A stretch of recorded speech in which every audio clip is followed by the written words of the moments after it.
রাজ্যে চিকিৎসার গাফিলতিতে রোগী মৃত্যুর ঘটনা দিনের পর দিন বাড়ছে। 14 নম্বর পেয়ে চিকিৎসক হলে তো এই অবস্থা হওয়াই স্বাভাবিক। তবে এবারে অভিযোগ উঠল আইজিএম হাসপাতালের বিরুদ্ধে।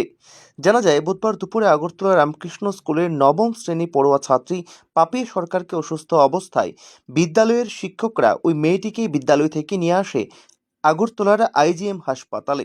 খবর দেওয়া হয় মেয়েটির বাড়ির লোকেদের।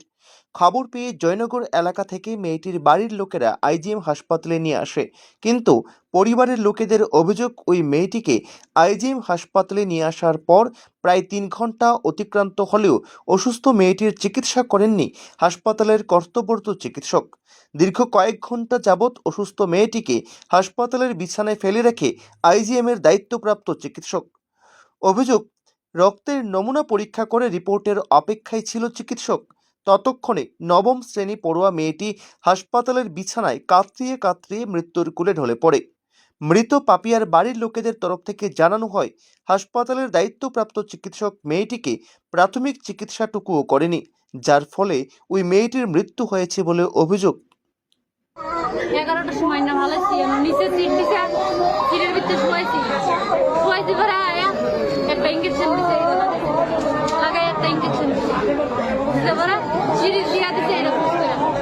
এরপরে আমি 4বার দেখা করছি, আমার মায়ের জ্বালানি লাগছে রে, কোলে লাগছে না, জ্বালানি নাই। আরেকবার আমি ডাক দিচ্ছি, কাল আমার মায়ের দেন না, ওই চারটা এনে দেখে গেছে, আমার মায়ের দেখছে না। আমার মায়ের কি করছে কাজ করে ধরে না।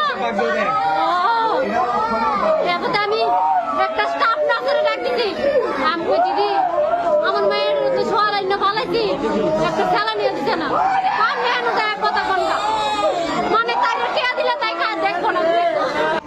আমি আসলাম আমার কর্মস্থানে, ঠিক আছে, স্কুল থেকে স্কুলে মাথা ঘুরে উনি করে আছে বাচ্চারা করছে কথা সারে লিয়েছে, স্কুল সারে লিয়েছে, তখন বাচ্চারা শুধু খালি একটু বমি করছে, হ্যাঁ রয়েছে বড় দেন।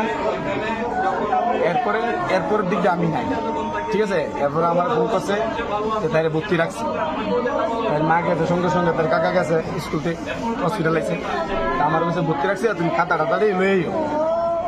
তো আমি লয়ে আইছি, আমার পর দিয়ে মায়েরা চুক্তি বদ্ধ, তার জ্ঞান নাই, তাহলেও কিন্তু আমিও কথা কইছি না, তার জ্ঞানই নেই, ঠিক আছে। আমিও কথা কইছি না, সেটা আয়া রাখতেছি মালো মালো মালো মালো কথা কনা।